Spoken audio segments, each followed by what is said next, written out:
It has been a week packed with crime alerts here in Charlotte.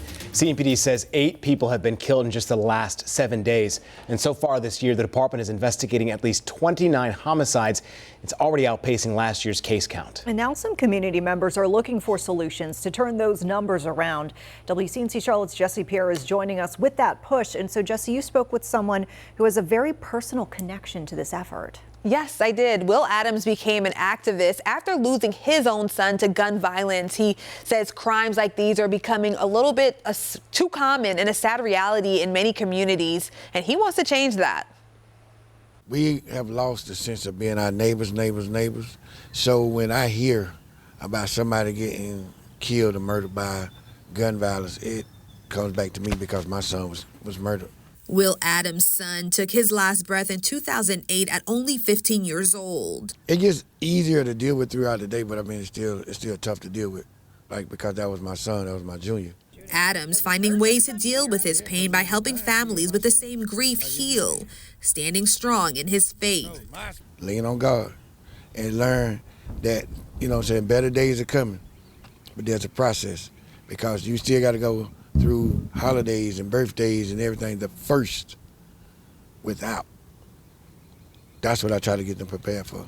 Adams says losing a loved one to gun violence impacts more than one household. It hurts families, schools, communities, and beyond.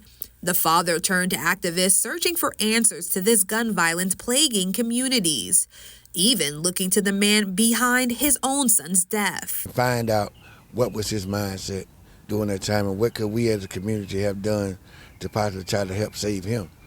I know he killed my son, but he threw his life away too. He is asking folks to find different ways to solve their problems and to put the guns away. He says more resources, jobs, education, youth programs also go a long way. This day of time is so hard. I mean, $5 can buy a loaf of bread.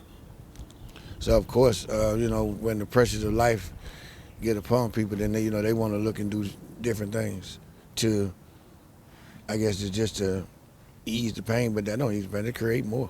It takes a village to raise a child. It's a mentality Adams says is missing in today's communities.